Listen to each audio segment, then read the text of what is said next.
é pálida, de Machado de Assis, voz Iba Mendes. Capítulo 1.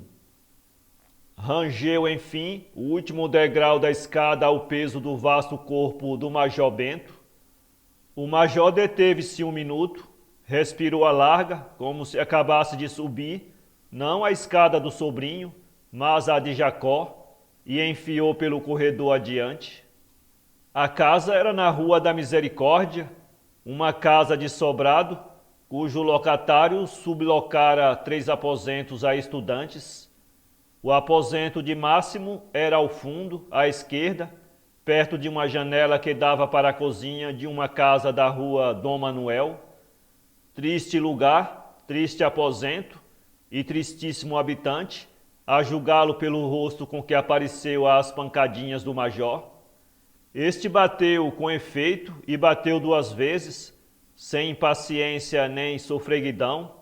Logo que bateu a 2ª vez, ouviu estar lá dentro uma cama e logo um ruído de chinelas ao chão, depois um silêncio curto, enfim, moveu-se a chave e abriu-se a porta.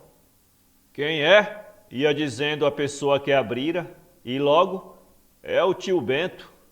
A pessoa era um rapaz de 20 anos, magro, um pouco amarelo, não alto nem elegante. Tinha os cabelos despenteados, vestia um chambre velho de ramagens, que foram vistosas no seu tempo, calçava umas chinelas de tapete, tudo asseado e tudo pobre.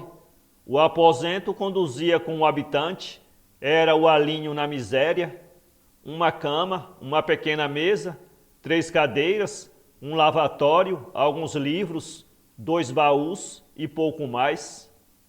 "Viva o senhor estudante", disse o Major, sentando-se na cadeira que o rapaz lhe oferecera.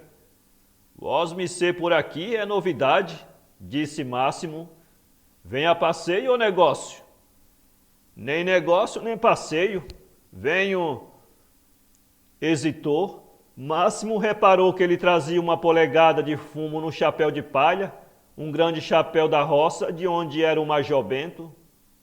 O Major, como o sobrinho, era de Iguaçu, reparou nisso e perguntou assustado se morrera alguma pessoa da família. "Descanse", disse o Major, "não morreu nenhum parente de sangue, morreu teu padrinho." O golpe foi leve.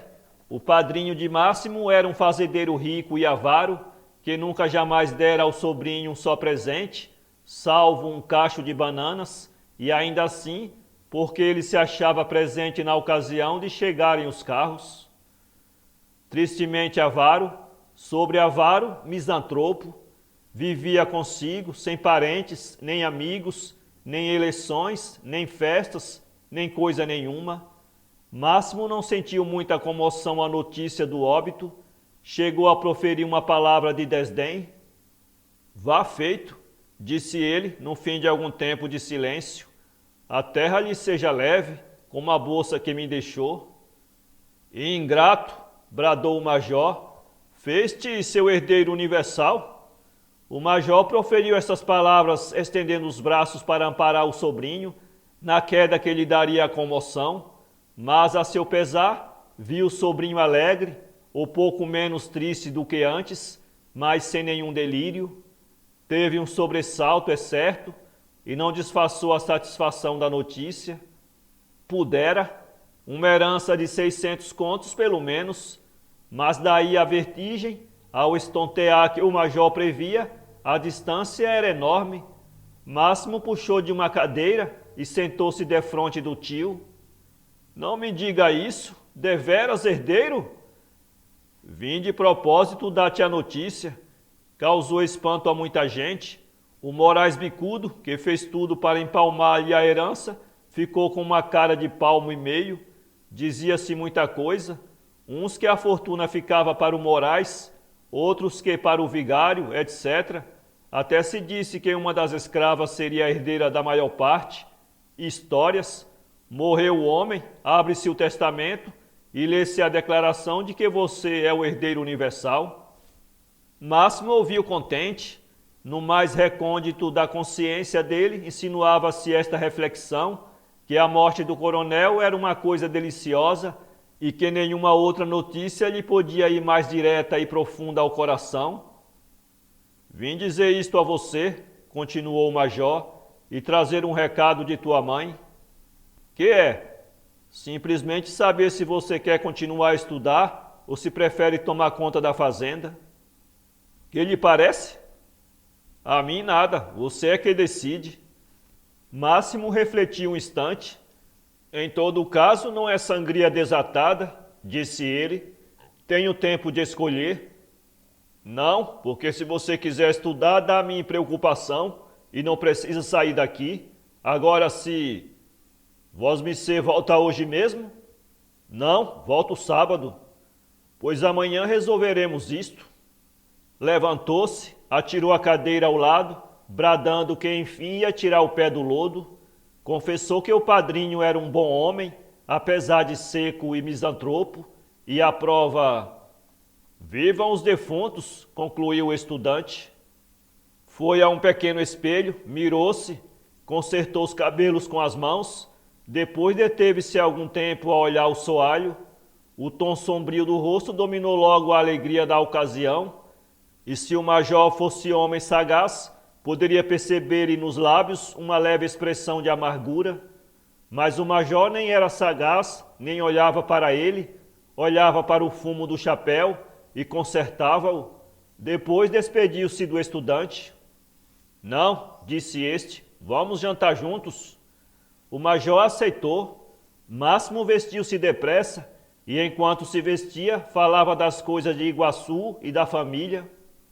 Pela conversa sabemos que a família é pobre, sem influência nem esperança.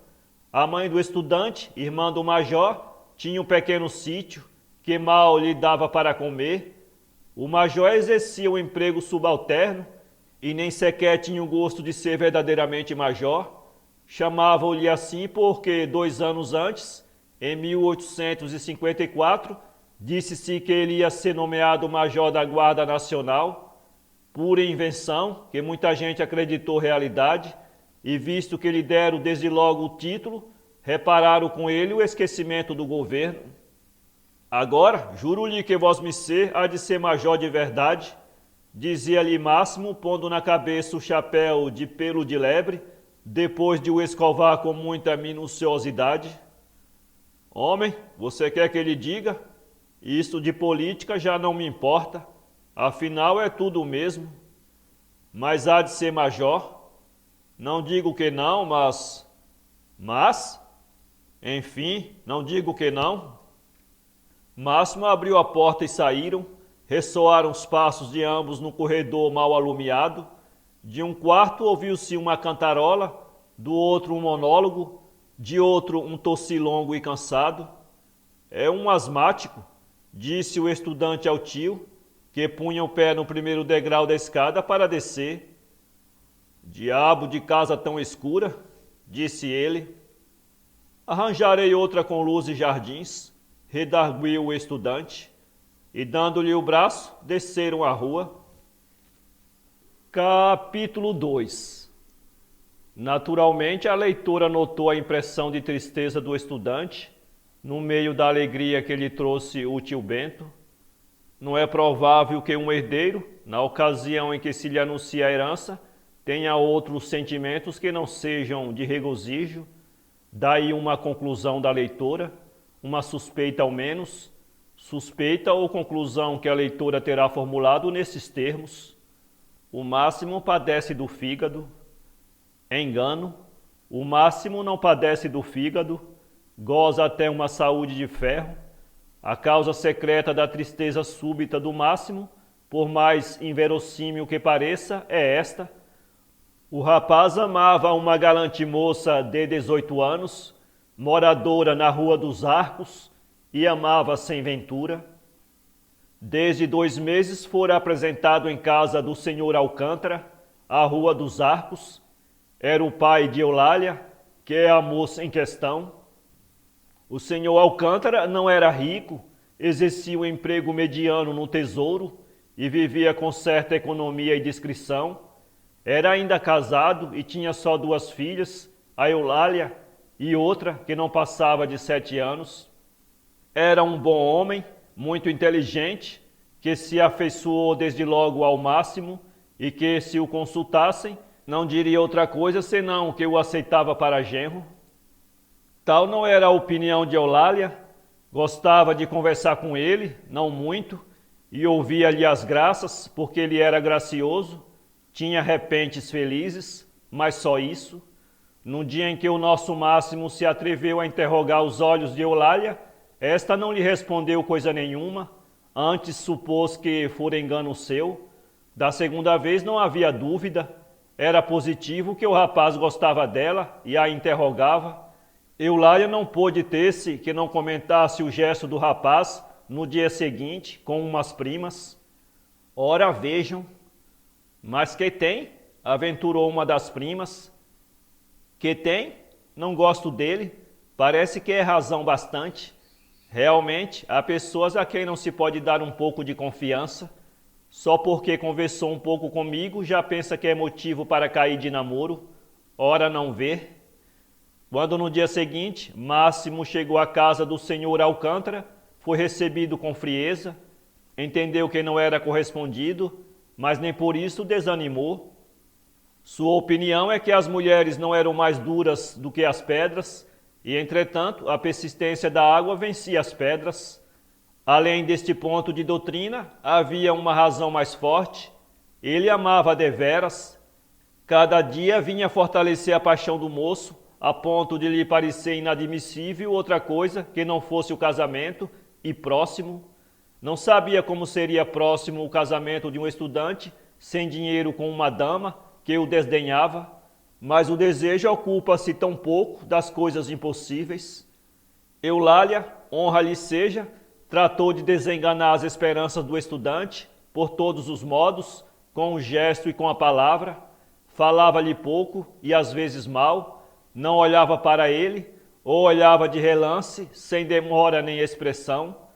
Não aplaudia como outrora os versos que ele ia ler em casa do pai, menos ainda lhe pedia que recitasse outros, como as primas. Estas sempre se lembravam de um devaneio, um suspiro ao luar, teus olhos, ela, minha vida por um olhar, e outros pecados de igual peso, que o leitor pode comprar hoje por R$ 600 em brochura, na rua de São José, número, ou por R$ 300 sem um frontispício. Eulália ouvia todas as belas estrofes compostas especialmente para ela, como se fosse uma página de São Tomás de Aquino. Vou arriscar uma carta, disse um dia o rapaz ao fechar a porta do quarto da Rua da Misericórdia. Efetivamente, entregou-lhe uma carta alguns dias depois, à saída, quando ela já não podia recusá-la. Saiu precipitadamente. Eulália ficou com um papel na mão, mas devolveu-lhe no dia seguinte. Apesar desta recusa e de todas as outras, Máximo conservava a esperança de triunfar enfim da resistência de Eulália, e não a conservava senão porque a paixão era verdadeira e forte, nutrida de si mesma e irritada por um sentimento de amor próprio ofendido. O orgulho do rapaz sentia-se humilhado e, para perdoar, exigia a completa obediência. Imagine-se, portanto, o que seriam as noites dele, no quartinho da Rua da Misericórdia, após os desdéns de cada dia. Na véspera do dia em que o Major Bento veio de Iguaçu comunicar ao sobrinho a morte e a herança do padrinho, Máximo reuniu todas as forças e deu batalha campal. Vestiu nesse dia um paletó à moda, umas calças talhadas por mão de mestre, deu-se ao luxo de um cabeleireiro, retesou o princípio de um bigode mal espesso, coligiu nos olhos toda a soma da eletricidade que tinha no organismo e foi para a Rua dos Arcos. Um colega de ano, confidente dos primeiros dias do namoro, costumava a fazer do nome da rua uma triste aproximação histórica e militar. Quando sai tudo a ponte de Arcole, esta chufa sem graça nem misericórdia doía ao pobre sobrinho do Major Bento, como se fosse uma punhalada, mas não o dizia para não confessar tudo. Apesar das primeiras confidências, Máximo era um solitário.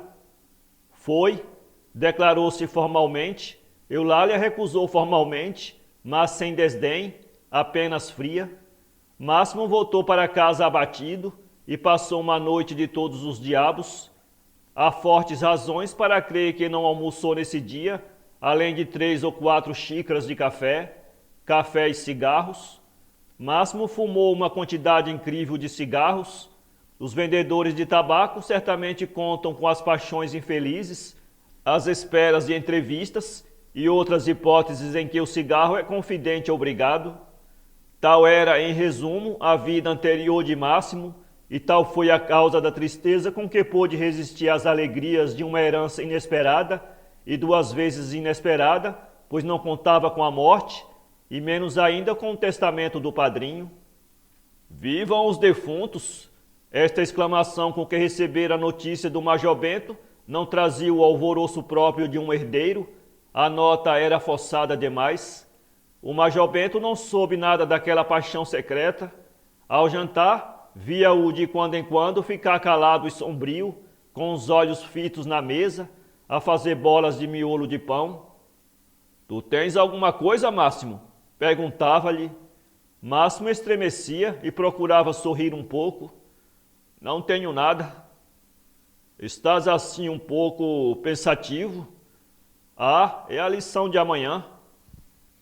Homem, isto de estudos não deve ir ao ponto de fazer adoecer a gente. Livro faz a cara amarela.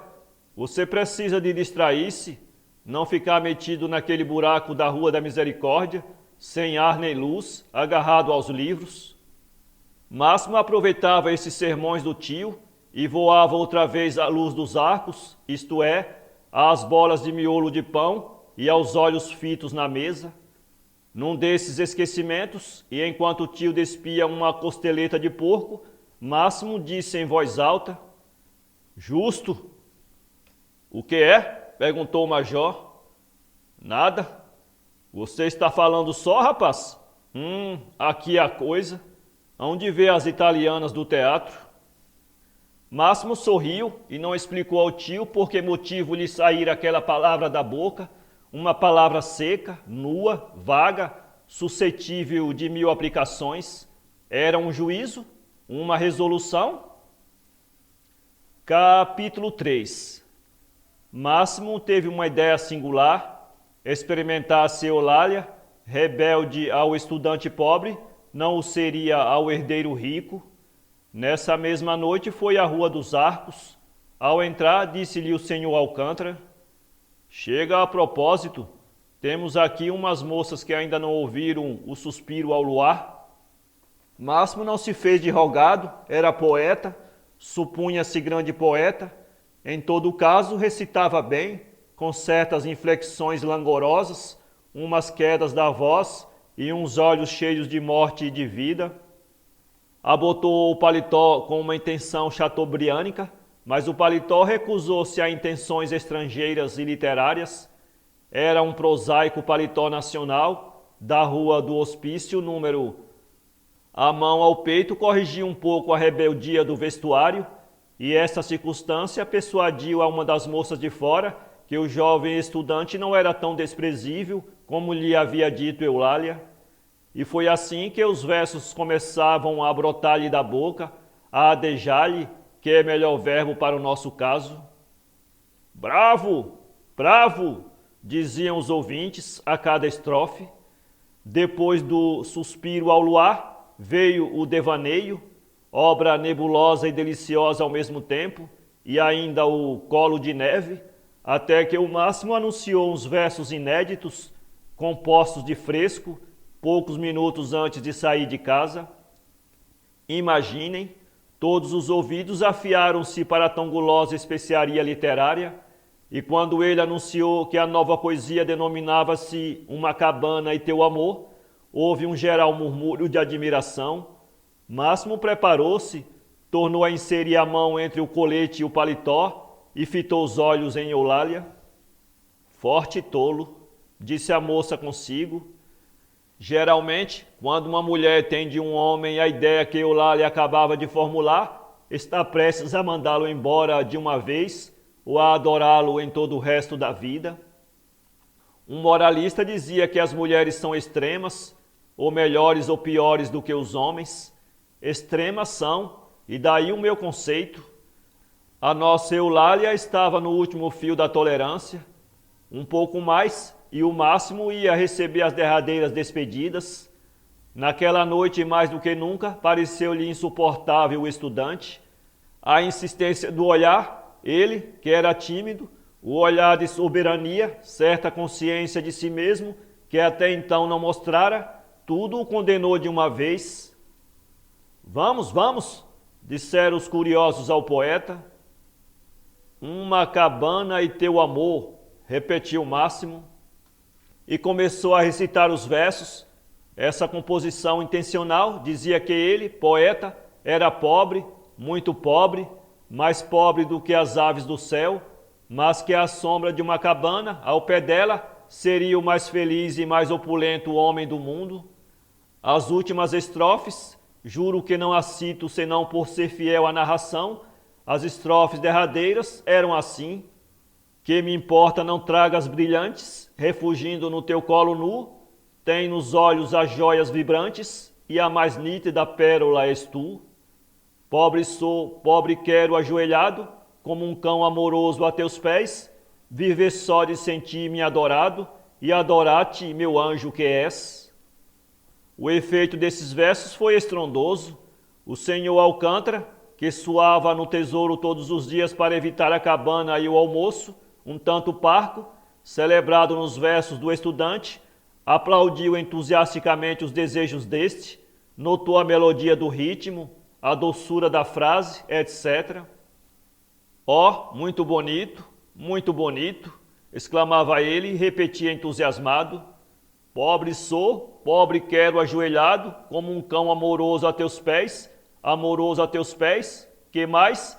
Amoroso a teus pés e, sim, viver só de sentir-me adorado, e adorar-te, meu anjo que és.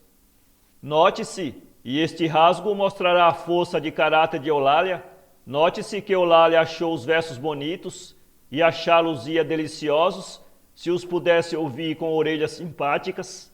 Achou-os bonito, mas não os aplaudiu. Armou-se uma brincadeira, para usar a expressão do senhor Alcântara, querendo dizer que se dançou um pouco. Armemos uma brincadeira, bradara ele. Uma das moças foi para o piano, as outras e os rapazes dançaram.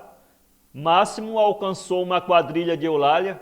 No fim da terceira figura, disse-lhe baixinho: pobre sou, pobre quero ajoelhado. Quem é pobre não tem vícios, respondeu a moça rindo, com um pouco de ferocidade nos olhos e no coração. Máximo enfiou. Não me amará nunca, pensou ele. Ao chá, restabelecido do golpe e fortemente mordido do despeito, lembrou-se de dar a ação definitiva, que era noticiar a herança. Tudo isso era tão infantil, tão adoidado, que a língua entorpeceu-se-lhe no melhor momento e a notícia não lhe saiu da boca. Foi só então que ele pensou na singularidade de uma notícia daquelas, em plena ceia de estranhos, depois de uma quadrilha e alguns versos. Esse plano, afagado durante a tarde e a noite, que lhe parecia um prodígio de habilidade, e talvez o fosse deveras, esse plano apareceu-lhe agora pela face obscura e achou-o ridículo. Minto, achou-o ousado apenas. As visitas começaram a despedir-se e ele foi obrigado a despedir-se também. Na rua arrependeu-se, chamou-se covarde, tolo, maricas, todos os nomes feios que um caráter fraco dá a si mesmo quando perde uma ação. No dia seguinte meteu-se a caminho para Iguaçu. 6 ou 7 semanas depois, tornado de Iguaçu, a notícia da herança era pública. A primeira pessoa que o visitou foi o senhor Alcântara, e fosse a dizer que a pena com que ele apareceu era sincera. Ele o aceitara ainda pobre, é que deveras o estimava. Agora continua os seus estudos, não é? Perguntou ele.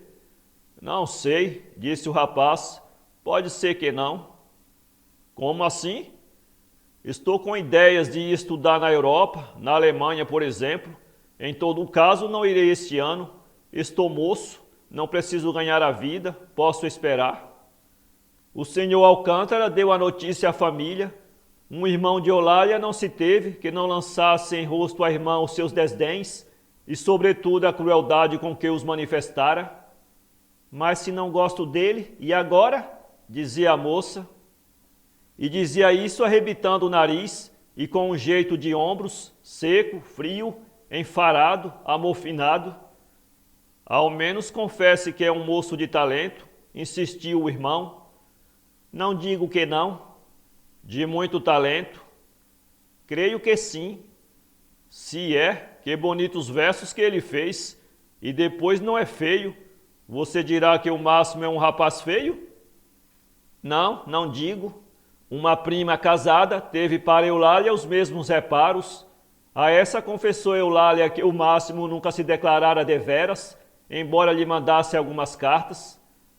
Podia ser caçoada de estudante, disse ela. Não creio. Podia. Eulália, e aqui começa a explicar-se o título deste conto, Eulália era de um moreno pálido, ou doença, ou melancolia, ou pó de arroz, começou a ficar mais pálida depois da herança do Iguaçu, de maneira que, quando o estudante lá voltou um mês depois, admirou-se de a ver e, de certa maneira, sentiu-se mais ferido. A palidez de Eulália tinha lhe dado uns 30 versos, porque ele, romântico acabado, do grupo clorótico, amava as mulheres pela falta de sangue e de carnes. Eulália realizara um sonho. Ao voltar de Iguaçu, o sonho era simplesmente divino. Isso acabaria aqui mesmo, se Máximo não fosse, além de romântico, dotado de uma delicadeza e de um amor próprio extraordinários. Essa era a outra afeição principal dele, a que me dá esta novelita, porque se tal não fora, mas eu não quero usurpar a ação do capítulo seguinte. Capítulo 4. Quem é pobre não tem vícios. Esta frase ainda ressoava aos ouvidos de Máximo, quando já a pálida Eulália mostrava-se outra para com ele, outra cara, outras maneiras e até outro coração. Agora, porém, era ele que desdenhava. Em vão a filha do senhor Alcântara, para resgatar o tempo perdido e as justas mágoas, requebrava os olhos até onde eles podiam ir, sem desdouro nem incômodo, sorria, fazia o diabo, mas como não fazia a única ação necessária, que era apagar literalmente o passado, não adiantava uma linha, a situação era a mesma. Máximo deixou de frequentar a casa algumas semanas depois da volta de Iguaçu, e Eulália voltou às esperanças para outro ponto menos nebuloso. Não nego que as noivas começaram a chover sobre o recente herdeiro, porque negaria a verdade conhecida por tal. Não foi chuva, não foi tempestade, foi um tufão de noivas, qual mais bela, qual mais prendada, qual mais disposta a fazê-lo o mais feliz dos homens. Um antigo companheiro da escola de medicina apresentou-o a uma irmã, realmente galante, Dona Felismina. O nome é que era feio, mas que é um nome, what is name, como diz a flor dos Capuletos. Dona Felismina tem um defeito, disse Máximo a uma prima dela, um defeito capital. Dona Felismina não é pálida, muito pálida. Esta palavra foi um convite às pálidas. Quem se sentia bastante pálida afiava os olhos contra o peito do ex-estudante, que em certo momento achou-se uma espécie de hospital de convalescentes. A que se seguiu logo foi uma Dona Rosinha, criatura linda como os amores. Não podes negar que Dona Rosinha é pálida, dizia-lhe um amigo. É verdade, mas não é ainda bem pálida, quero outra mais pálida. Dona Amélia, com quem se encontrou um dia num passeio público, devia realizar o sonho ou o capricho de Máximo. Era difícil ser mais pálida. Era filha de um médico e uma das belezas do tempo. Máximo foi apresentado por um parente e dentro de poucos dias frequentava a casa. Amélia apaixonou-se logo por ele, não era difícil, já não digo por ser abastado, mas por ser realmente belo. Quanto ao rapaz, ninguém podia saber se ele deveras gostava da moça. ninguém lhe ouvia coisa nenhuma. Falava com ela, louvava-lhe os olhos, as mãos, a boca, as maneiras, e chegou a dizer que a achava muito pálida e nada mais. Ande lá, disse-lhe enfim um amigo, desta vez creio que encontraste a palidez mestra. Ainda não, tornou Máximo. Dona Amélia é pálida, mas eu procuro outra mulher mais pálida. Impossível. Não é impossível. Quem pode dizer que é impossível uma coisa ou outra? Não é impossível. Ando atrás da mulher mais pálida do universo. Estou moço, posso esperá-la.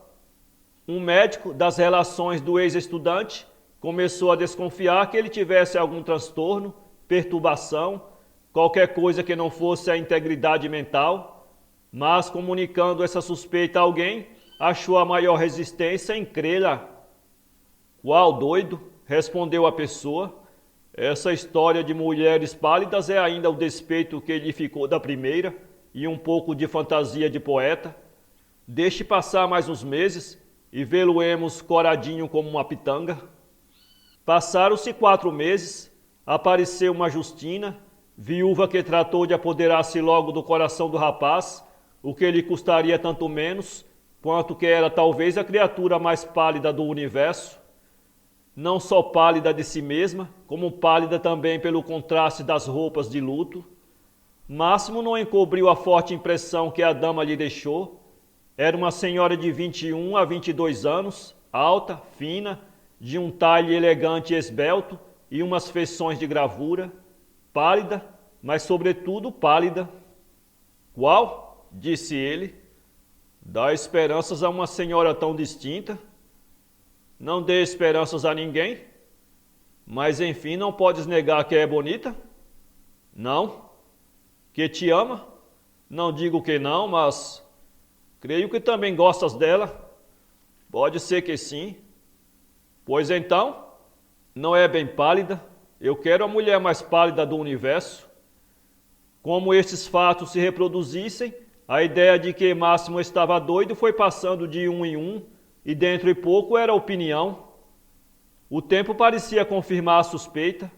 A condição da palidez que ele exigia da noiva tornou-se pública. Sobre a causa da monomania, disse que era Eulália, uma moça da Rua dos Arcos, mas acrescentou-se que ele ficara assim porque o pai da moça recusara o seu consentimento quando ele era pobre, e dizia-se mais que Eulália também estava doida. Lendas, lendas. A verdade é que nem por isso deixava de aparecer uma ou outra pretendente ao coração de Máximo, mas ele recusava-as todas, asseverando que a mais pálida ainda não havia aparecido. Máximo padecia do coração. A moléstia agravou-se rapidamente, e foi então que 2 ou 3 candidatas mais intrépidas resolveram-se a queimar todos os cartuchos para conquistar esse mesmo coração, embora doente, ou parece que, mas em vão. Máximo achou-as muito pálidas, mas ainda menos pálidas do que seria a mulher mais pálida do universo. Vieram os parentes de Iguaçu. O tio Major propôs uma viagem à Europa, ele porém recusou. Para mim, disse ele, é claro que acharei a mulher mais pálida do mundo, mesmo sem sair do Rio de Janeiro. Nas últimas semanas, uma vizinha dele, em Andaraí, moça tísica e pálida como as tísicas, propôs-lhe rindo, de um riso triste, que se casassem, porque ele não acharia mulher mais pálida. Acho, mas se não achar, caso com a senhora. A vizinha morreu daí a 2 semanas, Máximo levou-a ao cemitério. Mês e meio depois, uma tarde, antes de jantar, estando o pobre rapaz a escrever uma carta para o interior, foi acometido de uma congestão pulmonar e caiu. Antes de cair, teve tempo de murmurar, pálida, pálida. Uns pensavam que ele se referia à morte, como a noiva mais pálida, que ia enfim desposar. Outros acreditaram que eram saudades da dama tísica, outros que de Eulália, etc. Alguns creem simplesmente que ele estava doido, e esta opinião, posto que menos romântica, é talvez a mais verdadeira. Em todo caso, foi assim que ele morreu, pedindo uma pálida e abraçando-se à pálida morte, pálida mós, etc.